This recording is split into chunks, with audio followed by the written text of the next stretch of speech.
여러분 안녕하세요. 다산에듀 강사 권동성입니다. 이번 강의는 13장 원자력 발전입니다. 자, 우리가 잘 알고 있는 발전에는 크게 네 가지가 있습니다. 첫 번째는 수력 발전, 두 번째는 화력 발전, 세 번째는 원자력 발전, 네 번째는 신재생 에너지 발전이 있습니다.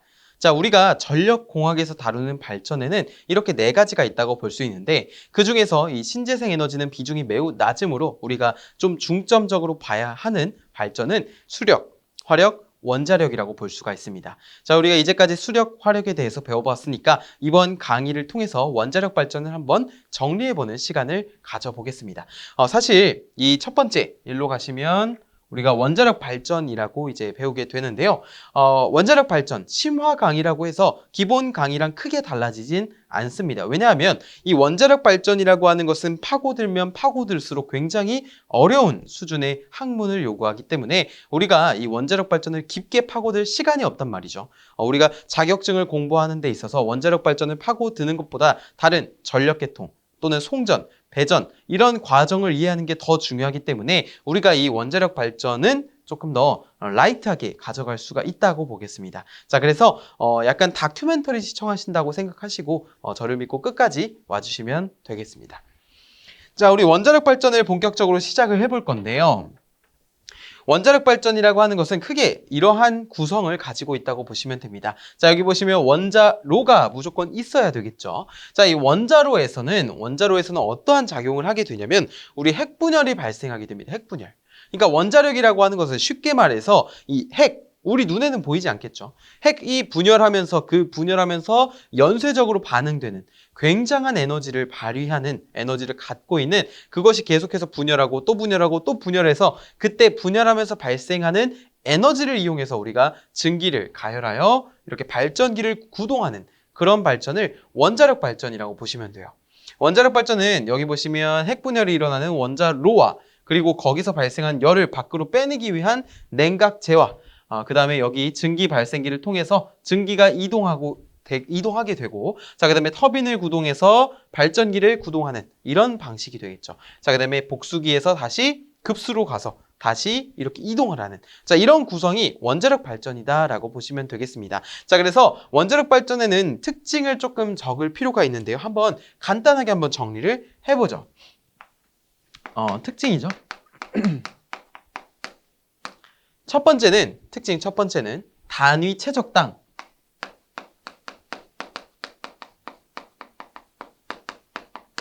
출력이 높습니다. 뭐라고요? 단위 최적당 출력이 높아요. 그러니까 똑같은 최적을 가지고 있으면 그 원자력이랑 화력이랑 비교했을 때 원자력이 압도적으로 출력이 높게 됩니다. 이것을 단위 최적당 출력이 높다라고 표현을 해요. 자, 두 번째는 우라늄. 이 원자력 발전에서는 연료를 우라늄 또는 플루토늄을 사용하게 되는데 우리 기력발전소, 특히 화력발전소에서는 어떤 것을 연료로 주로 사용했죠? 석탄이라든지 중유를 연료로 사용했습니다. 그렇죠? 자, 그러한 연료의 역할을 이제 우라늄 아니면 플루토늄 이들이 대신하게 되는데 우라늄의 1g 손으로 느껴지시나요?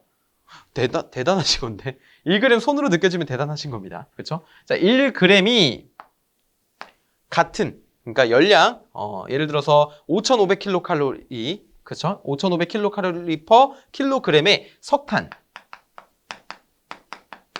3.3톤과 맞먹는 열량을 가지고 있어요. 대단하지 않나요? 우라늄 그 조그마한 1g이 석탄 3.3톤에 해당하는 열량과 맞먹는다고요. 이 엄청나게 큰 에너지를 갖고 있는 거지 않습니까? 그렇죠? 확 느껴지지 않나요? 이 항목에서. 정말 대단한 겁니다. 자, 세 번째는 연료 소모량이 용이합니다. 그러니까 연료를 소모량이 적다. 그러니까 왜냐하면 계속해서 분열하기 때문에 적은 양의 연료로도 큰 출력을 낼 수 있다라는 것이 핵심이 되겠습니다. 자, 그 다음에 우리가 우라늄이 지금 보시면 가볍잖아요. 1g이 지금 석탄 3.3톤인데 이것을 예를 들어서 뭐로 옮긴다고 해보면 그냥 비유를 하자면 뭐로 옮긴다고 해보면 1g을 옮기는 게 낫겠어요? 아니면 3.3톤을 옮기는 게 낫겠어요? 당연히 1g이죠. 그러니까 수송하고 운반하는데도 용이하다고 우리가 알 수가 있게 되는 것입니다. 자, 그리고 네 번째는 이제 핵 분열이 계속해서 반복이 될 텐데, 자, 연료를 소모하고 있어요. 이 화석 같은 화석 연료죠. 그러니까 석탄 같은 거는 소모하면 끝이에요. 그렇죠. 근데 이 원자력 발전 같은 경우는 연료 소모 중에 새로운 연료가 생산됩니다. 이것이 바로 플루토늄입니다. 플루토늄. 그래서 연료를 소비하는데 분명 소비하고 있는데 새로운 연료가 계속해서 만들어져요. 자, 그것도 플루토늄도 또 다른 연료가 되기 때문에 새로운 연료가 동시에 생산이 된다라고 볼 수가 있고요. 다섯 번째 특징으로는 이제 원자력 발전이 기저부하용으로 보통 사용이 된다는 점입니다. 이 점을 꼭 기억을 해주세요. 자, 우리 두 번째로 이 원자력 발전이 그러면 화력 발전이랑 뭐가 다르냐라고 했을 때는 우리가 크게 한 가지를 먼저 살펴볼 수가 있습니다. 자, 어떤 것이 눈에 보이죠? 열교환기가 보여요. 열교환기는 대형 증기 발생기라고 보시면 되겠습니다. 자, 그래서 열교환기를 통해 여기로 증기가 되어서 터빈을 돌리고 복수기를 거쳐 급수 펌프로 가게 되는 것이고, 보일러는 우리가 많이들 봤잖아요. 이제 눈 감고도 이제 그려지시지 않나요? 이렇게? 그렇지 않나요? 자, 보일러에서는 물을 끓여서 급수를 끓여서 증기로 가서 터빈, 복수기, 급수펌프, 다시 보일러 이런 식으로 반복이 됐었죠. 자, 결국에 이 화력발전소에서는 연료를 석탄으로 중유 이런 걸 사용했고, 원자력 발전에서는 연료로 우라늄과 플루토늄, 그리고 원자력 발전에는 열 교환기가 있고 보일러, 화력 발전에서는 보일러가 그 역할을 대신한다. 즉 증기를 만드는 그런 두 설비가 다르다는 거죠. 둘 차이가 있게 됩니다. 자, 그 다음에 이 원자력 발전의 특징을 제가 간단하게 적었었는데, 그러면은 이것을 한번 내용으로 살펴보겠습니다. 어떠한 특징이 있냐면요. 첫 번째, 건설비가 매우 비싸요. 원자력 발전은 딱 우리 뉴스에도 보이고, 그쵸? 신문에도 보이고, 이런 것도 사진으로도 볼 수 있는데, 건설비가 매우 비쌉니다. 왜냐하면 그만큼 더 중요한 설비이기 때문이죠. 자, 연료를 소비함과 동시에 생산이 되고요. 원자로 폭주 시 매우 위험하죠. 우리 원자로 폭발하면 방사능에 유출되고 굉장히 기형아도 출산되고, 그쵸? 굉장한 방사능에 의한 피해가 심각합니다. 그렇기 때문에 매우 위험하므로 이러한 안전에 대한 고려가 끊임없이 필요하게 돼요. 끊임없이. 그리고 이런 거는 이제 우리가 많이들 접해봤던 소식일 것입니다. 자, 설비가 국내에 관련된 사업들을 발전시키게 되고요. 그리고 방사성 장애로부터 막을 필요가 분명하게 존재하죠.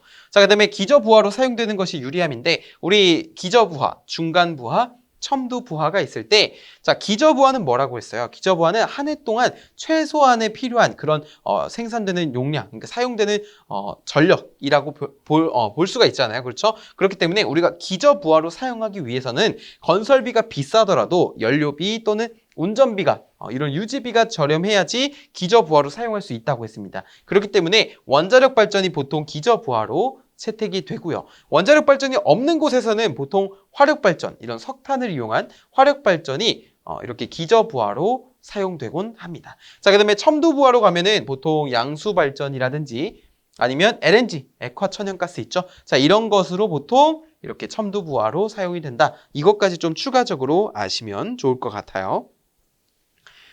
자, 그다음에 이런 원자력 발전이 그럼 어떻게 이루어지는지 한번 개요도를 한번 보겠습니다. 자, 여기 보시면 어떠한 열 중성자가 있어요. 그쵸? 원래 이 원자 핵이 있는데 거기에 어떠한 에너지가 가해지게 되면은 원자 핵이 쪼개지게 됩니다. 이걸 핵 분열이라고 하는데, 결국에 우리가 일반적으로 원자력 발전이라고 하는 것은 대표적으로 열 중성자로라고 합니다. 그래서 지금 보시는 이게 열 중성자로의 핵분열 그런 순서다라고 보시면 돼요. 첫 번째, 열 중성자는 우리가 저속 중성자라고 합니다. 속도는 느리지만 이게 이제 발전에 필요한 중성자예요. 그러니까 원자력 발전 핵분열에서 발전에 필요한 중성자는 열 중성자가 됩니다. 열 중성자가 여기 우라늄 235라고 적혀 있죠. 우리가 우라늄을 92를 숫자를 같게 써야죠. 그렇죠? 92 U 우라늄의 U입니다. U 기호죠. 기호. 자, 235라고 쓰면 어떻게 되죠? 92는 뭐냐면 양성자 수예요. 그러면 여기는 뭐냐면 질량수예요. 질량수. 일반적으로 질량수는요, 원자핵에 존재하는 양성자와 중성자를 합한 개수입니다. 즉, 이 92U 235라고 하는 것은 양성자 수가 92개니까 우라늄의 중성자 수는 얼마라는 거예요? 235에서 92를 뺀 143이 중성자 수라는 것을 알 수 있는 것이죠. 자, 거기에 열 중성자가 때린 겁니다. 가만히 있는 우라늄에다가 열 중성자가 이렇게 충격을 가한 거예요. 그러면은 충격을 이렇게 열 중성자가 주먹으로 탁 친 겁니다. 이렇게. 그러면은 이 우라늄이 아파 라고 하겠죠. 그러면서 쪼개져요. 어떻게? 자, 이렇게 분열을 하게 됩니다. 그러면은 핵 분열 파편이 발생하게 되고, 자, 이 핵 분열 파편이 발생하면서 다른 중성자가 나타나게 되는데 바로 고속 중성자입니다. 이 고속 중성자는 열 중성자로 해서는 발전에 사용할 수가 없어요. 사용하지 않아요. 왜냐하면 속도는 빠른데 이게 에너지를 축적하는 데 필요가 없습니다. 그래서 고속 중성자로 쪼개지는데 이게 보통 평균 2.5개 정도 나뉘어지게 됩니다. 나뉘어지게 되고 고속 중성자가 이렇게 나뉘어지죠. 그러면 그 고속 중성자가요, 감속제, 이제 추후에 배울 거예요. 속도를 줄여주는, 이 고속 중성자의 속도를 줄여주는 감속제를 사용을 해서 다시 이 경수를 사용해서 열 중성자로 만들어줍니다. 열 중성자로 만들어주면 그것이 또 다른 우라늄 또 많을 거 아니에요. 그거를 또 때려요. 그러면은 그 우라늄이 또 어떻게 돼요? 또 분열합니다. 그러면은 예를 들어서 지금 2.5개잖아요. 그러면은 하나는 또 이런 우라늄 때리고 또 다른 하나는 다른 우라늄을 또 건드리고 이러면은 계속 연쇄적으로 반응이 일어납니다. 그래서 자, 이러한 과정을 뭐라고 부르냐면은 연쇄 반응이라고 해요. 이러한 연쇄 반응이 일어나는 조건이 있습니다. 자, 핵분열 후에 발생하는 중성자 수가 1개 이상이어야 되고요. 평균 2.5개라고 했죠. 자, 핵분열을 일으킬 만한 중성자 에너지가 보유하는 것을 필요로 한다라고 보시면 되겠습니다. 자, 그리고 2.5개라고 했는데 아까 전에 혹시 원자력 발전의 특징 중에 연료 소비 중 새로운 연료가 생산된다라는 특징 기억나시나요? 자, 여기 보시면 고속 중성자 있죠. 자, 여기에 어떠한 우라늄이 있긴 한데 이 똑같은 우라늄은 우라늄인데 이번에는 92에 238입니다. 238이에요. 자, 이게 여기가 원래는 이 중성자가 이렇게 해서 계속해서 분열해야 되거든요. 그런데 이번에는 이 중성자를 우라늄이 흡수해요. 뭐라고요? 흡수. 그러면 중성자가 하나 늘어난 거잖아요. 그러면 여기 개수 어떻게 됩니까, 이거? 239가 되죠? 자, 이게 뭐가 되냐면 바로 Pu 239라 해서 플루토늄이 돼요. 그러면은 이거는 또 다른 연료로 사용을 할 수가 있기 때문에 이처럼 연료가 소비됨과 동시에 또 다른 연료가 생산이 된다라고 표현을 하는 겁니다. 이해되시죠? 그래서 원자력 발전이 되게 에너지가 높은 이유가 이런 것 때문이에요. 연료가 쓰는데 계속해서 생겨납니다. 그러니까 무한이에요. 우리들의 돈도 이랬으면 좋지 않을까요? 그렇죠? 돈도 막 쓰는데 계속 생겨요. 너무 좋지 않을까요? 그렇죠? 모든 이의 바람일 겁니다. 모든 이의 바람일 겁니다. 그렇죠? 자, 아무튼 이러한 과정이 연쇄 반응인데요. 연쇄 반응. 우리 보면은 이러한 것을 다 이제 핵분열의 연쇄 반응이라고 표현을 합니다. 그러면은 이 에너지가 어떻게 발생을 하냐면 일단은 질량 결손이 발생해야 돼요. 질량 결손이라고 하는 것은 우리가 이제 이것을 좀 수학적으로 풀어낸 것이 아인슈타인이라고 보시면 되는데 A가 B 플러스 C보다 크다라는 겁니다. 자, A라고 하는 것은 질량, 그러니까 반응 전입니다. 반응 전. B 플러스 C는 반응 후예요. 그러니까 반응 후의 질량보다 반응 전의 질량이 크다는 겁니다. 그러면은 사라진 질량이 있을 거잖아요. 그렇죠? 자, 그것을 W, 우리가 그때 발생하는 에너지를 W라고 한다면 질량과 C의 제곱, MC의 제곱으로 C는 광속입니다. 광속. 그래서 에너지라고 하는 것은 질량에 비례한다라고 아인슈타인이 정의를 내렸습니다. 자, W는 M의 C의 제곱이라고 우리가 구할 수가 있어요. 자, 이런 것을 우리가 질량 결손 에너지라고 부르게 되고요. 결국에 우라늄 235에 한 개 분열 시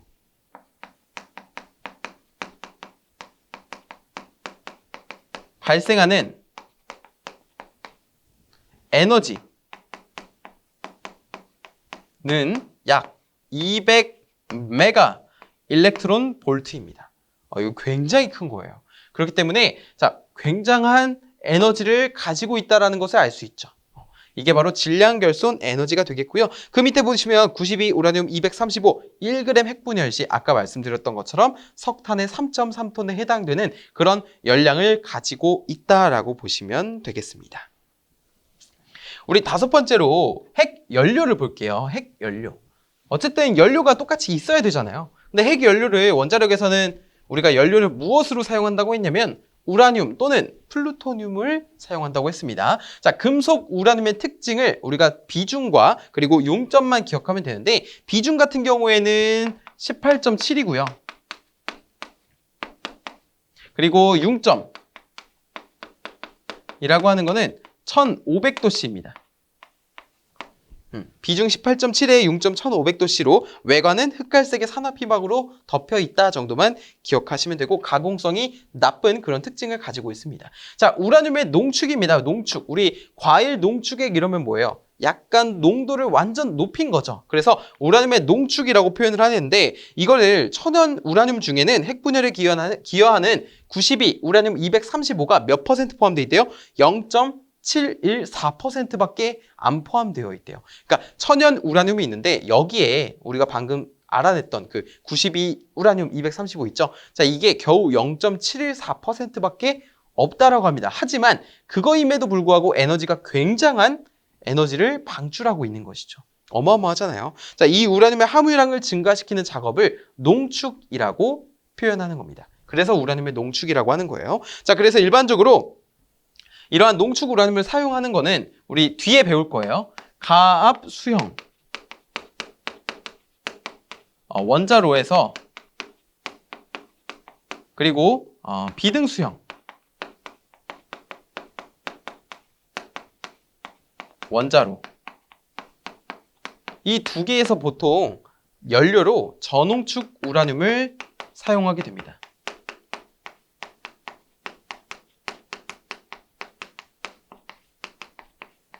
그래서 우리가 가압 수형과 비등 수형 원자로가 저농축 우라늄을 사용하는구나 라고 짚고 넘어갈 수 있어요. 그리고 이러한 농축 우라늄을 제조하는 방법에는 세 가지가 있는데 여러분 물, 질 확산법 뭔가 딱 문제로 나오기 좋지 않나요? 세 가지만 있으면 뭔가 하나만 나오면 그게 오답이잖아요. 그렇죠? 자, 열 확산법 그리고 기체 확산법입니다.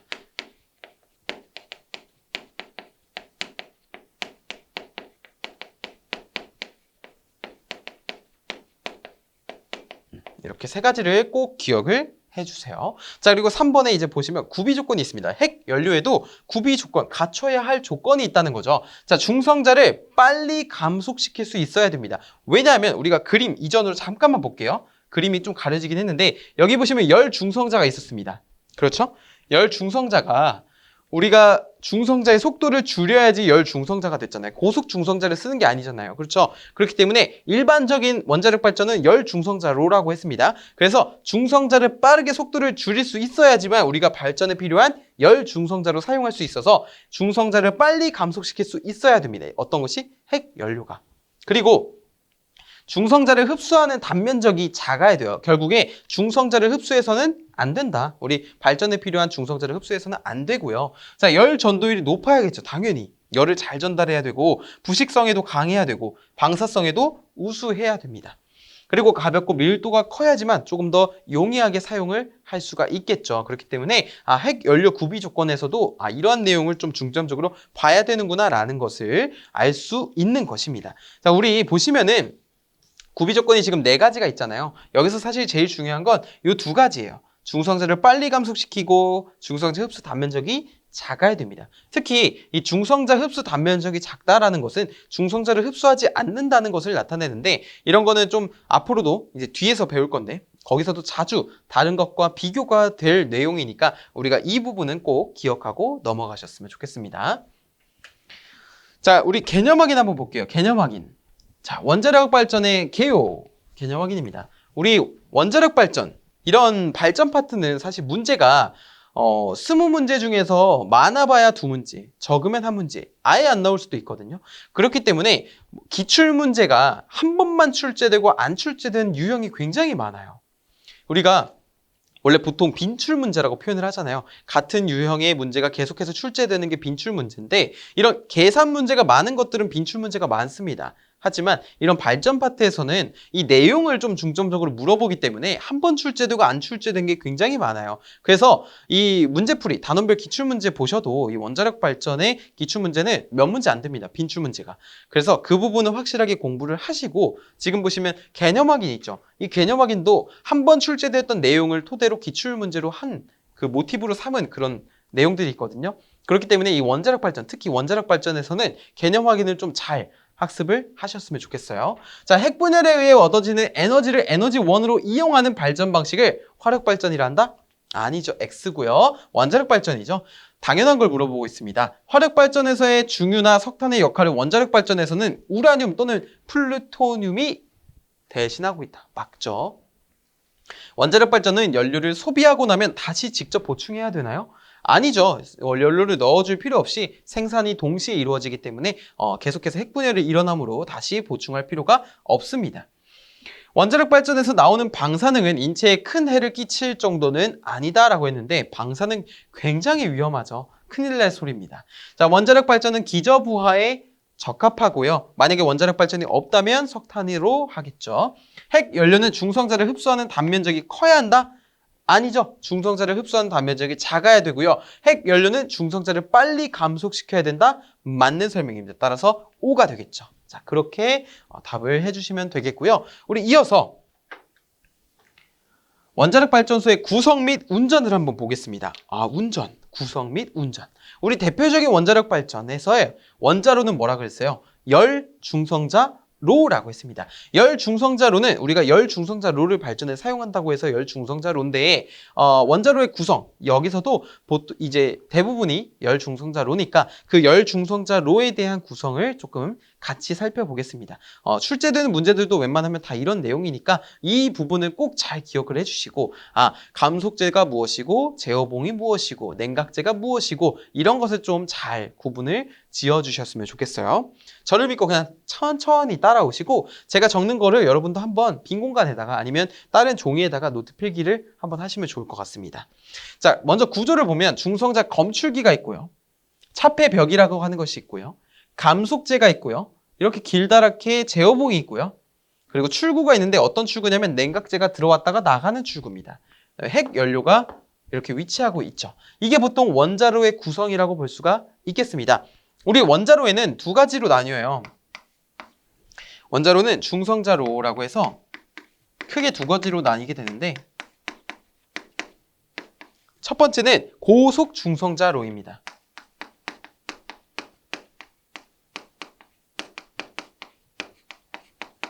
교재에도 적혀 있듯이 고속 중성자에 의해서 지속 반응을 일으키는 원자로예요. 아까 전에 그 핵분열 그 구성도 있죠. 그거는 열 중성자로였습니다. 열 중성자로.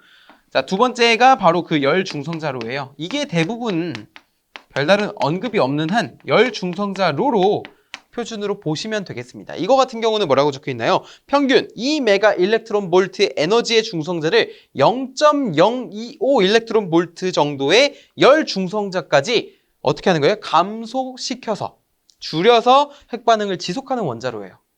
이것을 뭐라고 한다고요? 열 중성자로라고 한다고요. 자, 두 번째는 바로 감속재입니다. 감속재. 감속재는 뭐예요? 속도를 줄여주는 거예요. 근데 누구의 속도를 줄이냐? 바로 중성자의 속도를 감소시키는 겁니다.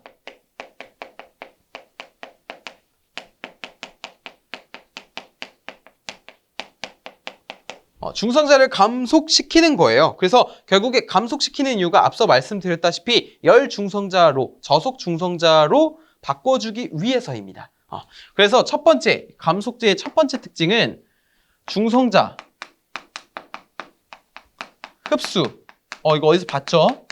단면적이 바로 핵 연료의 구비 조건이었습니다. 클 것이에요? 작을 것이에요? 작을 것. 그러니까 이 감속제는 중성자를 속도를 줄여줘야 되니까 이걸 중성자를 그냥 흡수하지 마라 라고 하는 겁니다. 단면적이 작을 것 또는 흡수하지 않을 것이라고 보셔도 됩니다. 자, 그 다음에 감속능이 커야 돼요. 이것을 감속되는 정도가 커야 됩니다. 그래서 감속되는 능력이에요. 이게 커야 된다라고 해줘야 돼요. 이게 첫 번째 특징이고요.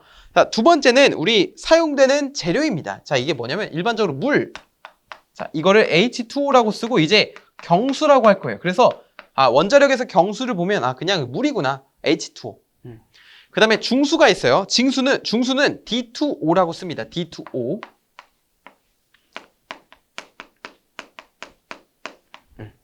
이렇게 쓰고요. 자, 그 다음에 베릴륨이 있습니다. BE, 베릴륨. 자, 그 다음에 한 가지 더 있는데요. 바로 흑연이에요, 흑연. 그래서 감속제의 종류, 그러니까 감속제 재료로 쓰이는 것을 골라라라고 하면은 경수, 중수, 베릴륨, 흑연만 기억하시면 돼요. 어렵지 않죠? 경수, 중수, 베릴륨, 흑연은 우리 앞으로도 계속 만나게 될 거거든요. 그렇기 때문에 감속제로 먼저 경수, 중수, 베릴륨, 흑연이 쓰이는구나 라는 것을 짚고 넘어가자고요. 좋습니다. 자, 그리고 이 감속제는 질량수가 작아야 됩니다.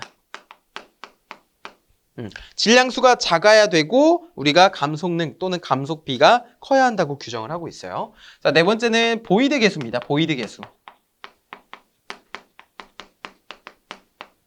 여기서 쓰이는 보이드 계수가 뭐냐면 원료의 온도가 1도씨 변화할 때 원료의 온도가 1도씨 변화할 때 반응도의 변화입니다.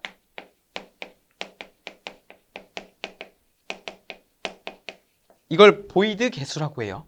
자, 그 다음에 다섯 번째로는 우리 온도 계수가 있는데요.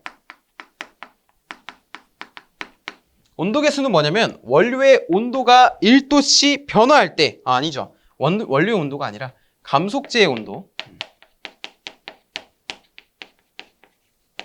온도가 1도씨 변화할 때 반응도의 변화를 말합니다. 그래서 만약에 보이드 계수를 물어보면 이 정의를 떠올려야 되고요. 온도 계수를 물어보면 이 정의를 떠올려야 돼요. 감속제의 온도 계수로 옳은 것은 또는 감속제의 보이드 계수로 옳은 것은 이렇게 물어볼 수 있습니다. 그렇기 때문에 이 두 가지를 꼭 기억을 해주셔야 됩니다. 자, 그리고 감속제 중에 가장 널리 사용하는 것을 물었을 때는 우리가 경수예요. 경수. 물이죠, 물. 경수를 가장 널리 사용하고 감속비가 가장 큰 것을 물어보면 중수를 골라야 돼요. 뭐라고요? 경수는 대중적인 거, 많이 사용되는 거 널리. 중수는 감속비가 가장 큰 것. 그렇기 때문에 다음 중 감속비가 가장 큰 것은 해서 경수, 중수 뭐라고 합니다. 그러면은 중수를 답으로 골라주시면 되는 거예요. 잘하실 수 있죠? 잘하실 수 있을 겁니다. 좋습니다. 그 다음에 우리 냉각제를 한번 볼게요. 냉각제.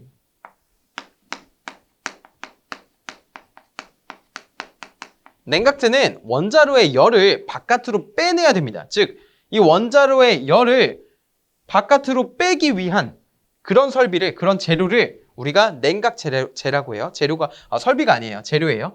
원자로의 열을 바깥으로 빼내기 위한.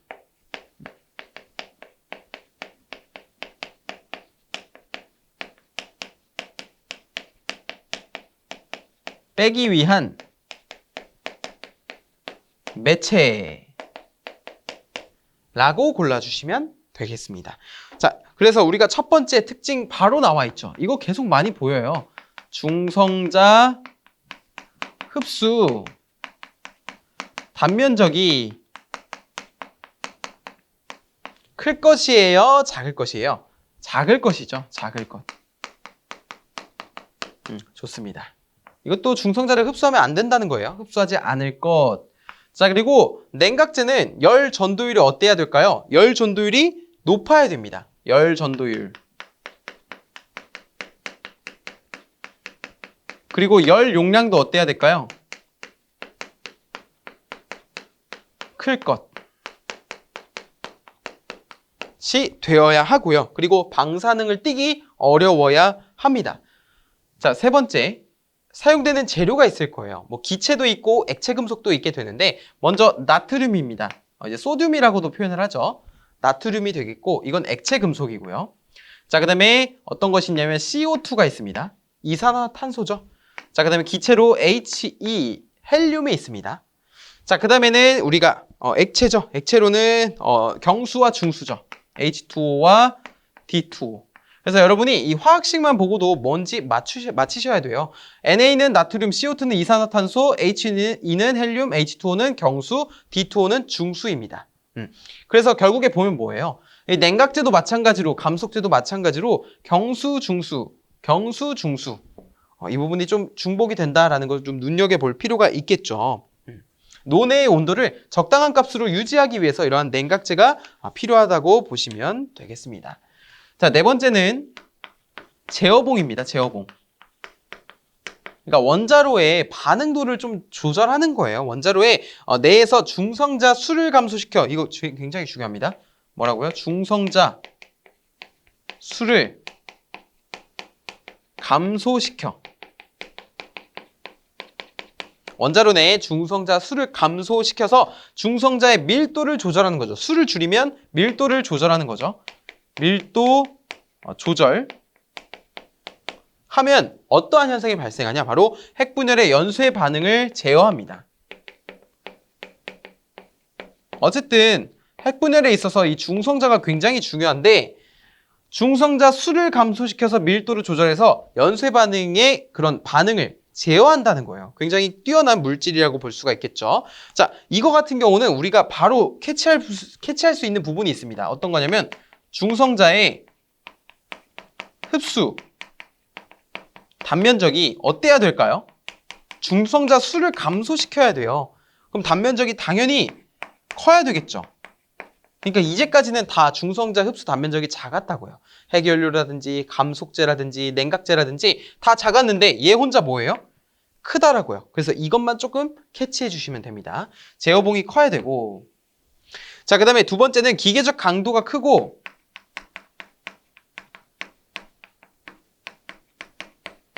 부식성이 강해야 됩니다. 부식이 잘 안 돼야 돼요.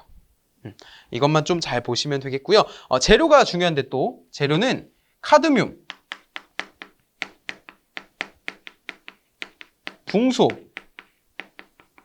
하프늄,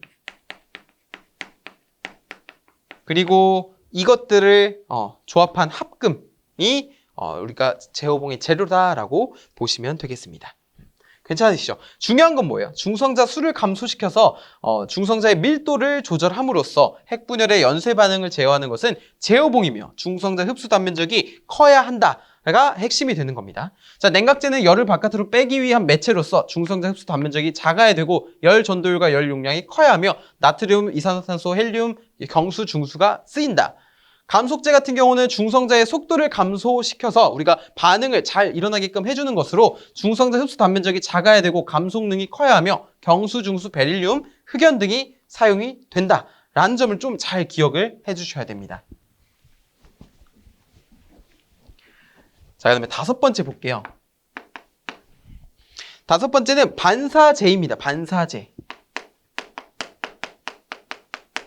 반사제는 뭐냐면 원자로 바깥으로 중성자가 빠져나오려고 하거든요. 그 빠져나오려는 중성자를 다시 노 안으로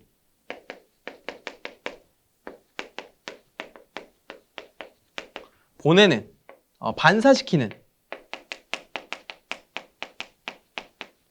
역할을 수행하게 됩니다. 이걸 우리가 반사제라고 부르게 돼요. 반사제. 반사제는 결국에 중성자의 경제성을 증가시킨 것이다 라고 볼 수가 있겠죠. 자, 그래서 반사제의 특징은 다음과 같습니다. 마찬가지로 중성자의 흡수 단면적이 어떻게 돼야 돼요? 커야 할까요? 아니면 작아야 할까요? 반사시켜야 되니까 작아야겠죠? 작을 것.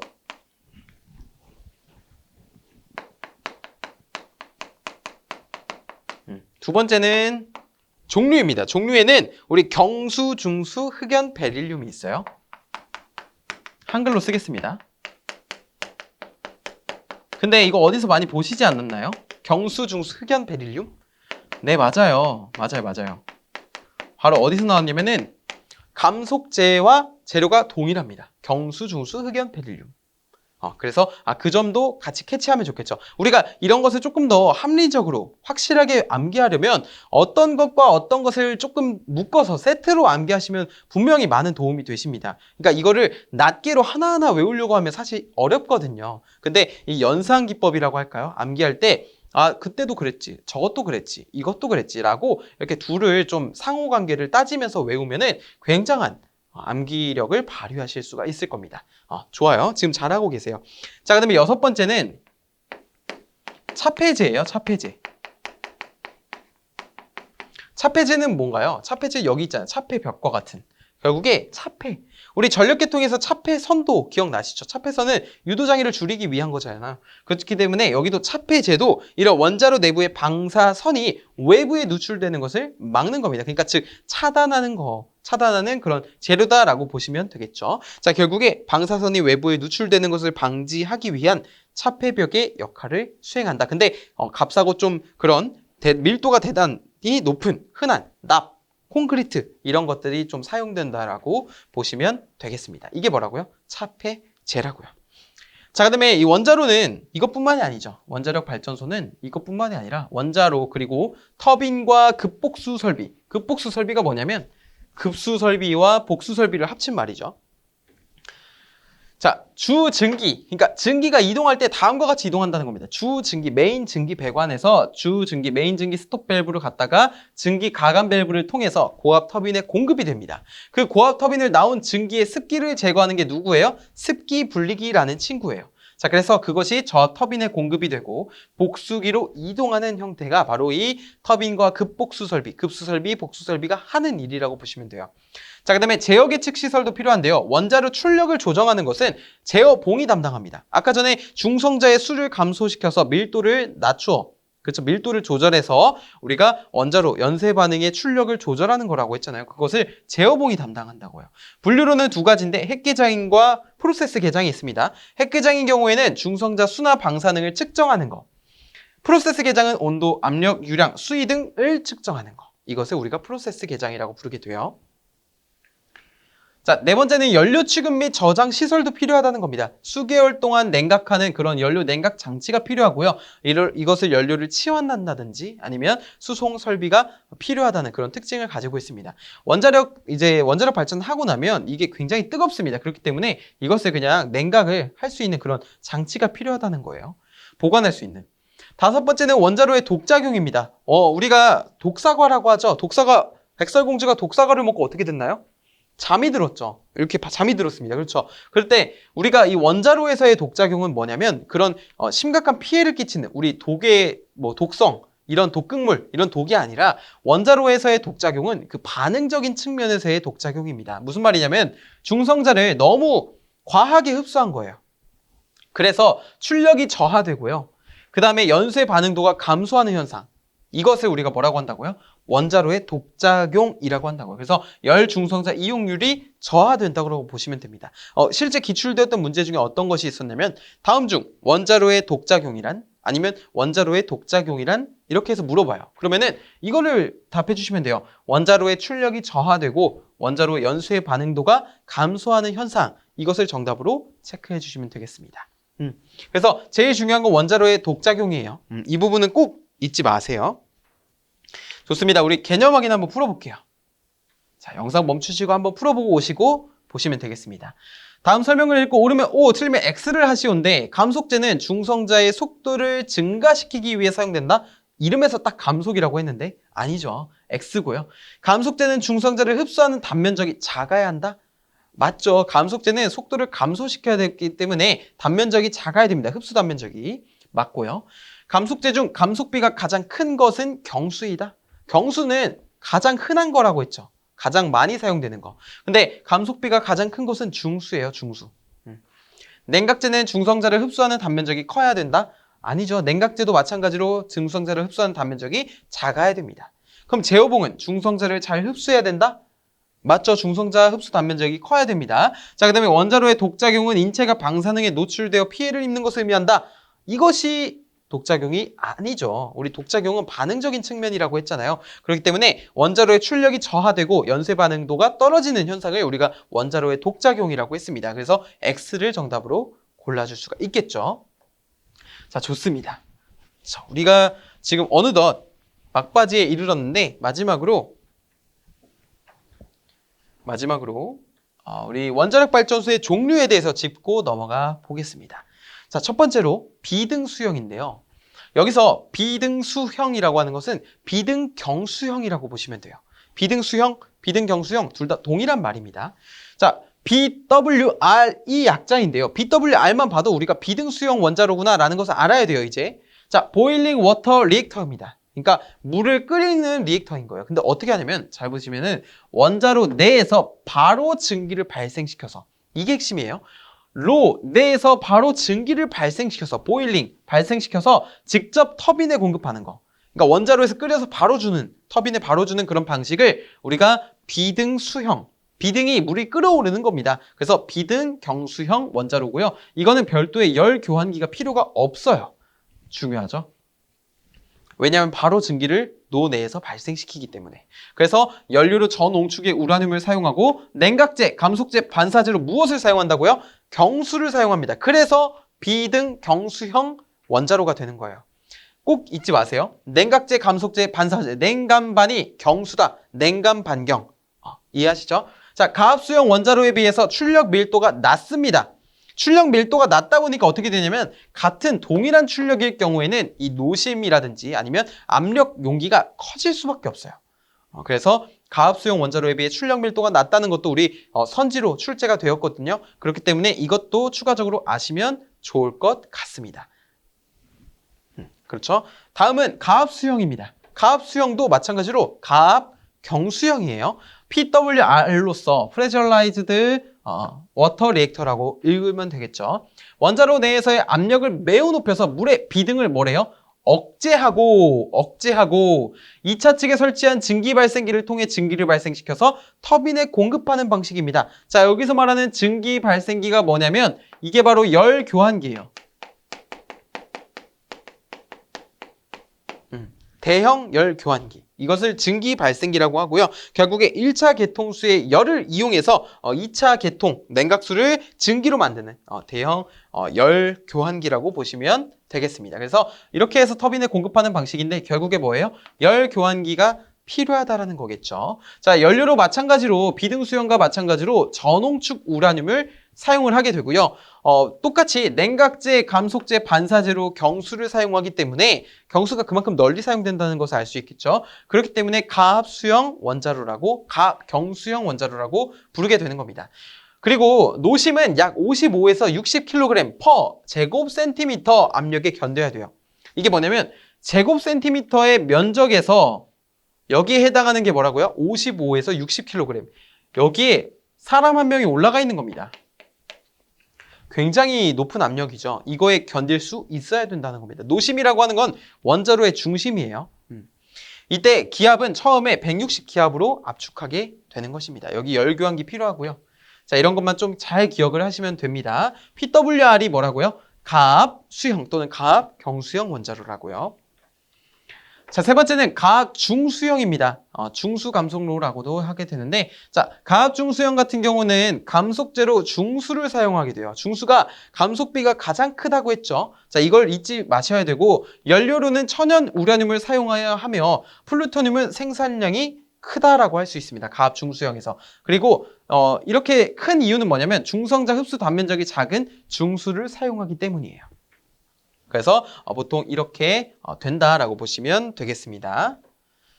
자, 그 다음에 고속 증식로입니다. 고속 증식로. 고속 증식로 같은 경우는 우리가 fast breeder reactor라고 표현을 하게 되는데요. 자, 감속제가 필요하지 않습니다. 그래서 왜냐하면 고속 중성자를 그대로 이용하기 때문이죠.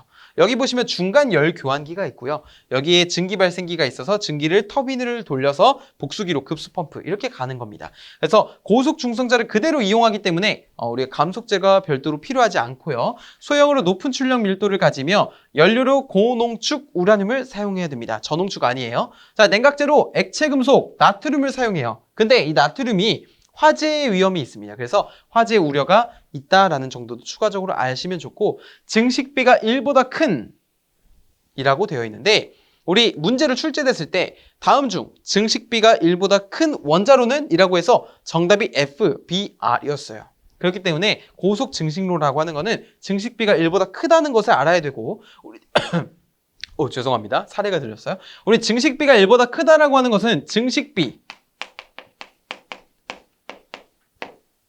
자, 이거는 우리 뭐라고 하냐면 증식비를 연료 소비량이라고 합니다. 뭐라고요? 소비 연료량.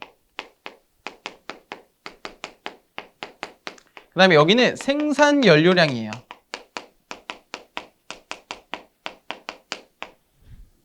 이게 뭐라고요? 증식비가 1보다 크다고요. 결국에 무슨 말이에요? 소비된 연료량보다 생산된 연료량이 크다라는 겁니다. 크다. 그래서 우리가 소비 연료량, 생산 연료량을 비교했을 때 이게 더 커야 되니까, 자, 이걸 비교했을 때 이 증식비를 R이라고 표현을 하면 이게 1 이하잖아요. 이거에는 비등수형과 비등수형도 있고 비등경수형, 아니면 이렇게 나누면 되겠네요. 경수형, 그래서 경수로, 중수로 이렇게 나누겠습니다. 경수로인 경우에는 이 증식비가 어떻게 되냐면 0.5예요. 그 다음에 중수로인 경우에는 0.6에서 0.8 정도 됩니다. 이래서 우리 증식비가 1보다 이하거든요. 근데 증식비가 1보다 큰 이 고속 증식로의 경우에는 우리가 어떻게 되냐면 1.2에서 1.3이 됩니다. 그래서 이걸 그냥 추가적으로 증식비가 1보다 큰 게 고속 증식로구나 라는 것을 좀 추가적으로 아시면 좋을 것 같아요. 좋습니다. 다음 보시면 우리 가스 냉각형 원자로인데요. GCR로 약호를 표현합니다. 약자로. 자, 그리고 보시면은 칼더홀형이 있고 계량형이 있고 고온가스 냉각형이 있습니다. 자, 칼더홀형이라고 하는 것은 연료로 천연 우라늄을 사용하는 것이고요. 감속제로 흑연, 그리고 냉각제로는 탄산가스를 사용하는 최초의 원자력 발전소라고 보시면 돼요. 현재로는 운영되지 않고요. 자, 계량형이 있는데 이거를 계량한 겁니다. 근데 똑같은데 뭐가만 달라요? 냉각제로 이산화탄소를 사용하는 것이고요. 자, 그다음에 고온가스 냉각형이라고 해서 현재 이제 중국이라든지 그렇게 사용하고 있는데, 연료로 트리소라는 삼중구조 균등성 연료를 사용하게 되고, 냉각제로는 헬륨을 사용하게 됩니다. 근데 결국에 가스 냉각형 원자로가 뭐예요? 취급이 편리하고 열 중성자 흡수 단면적이 작고 비등의 위험이 없고 높은 온도를 이끌어낼 수 있으나 대용량의 냉각제 순환 펌프가 필요하다는 그런 원자로가 되는 것이죠. 좋습니다. 여러분 정말 잘 하셨고요. 이제 마지막 개념 확인을 풀어보고 마무리 지어볼까요? 자, 다음 설명을 읽고 옳으면 O, 틀리면 X를 하라는 문제였습니다. 자, 노 내에서 물을 직접 끌어오르게 하는 원자로는 가압수형 원자로다.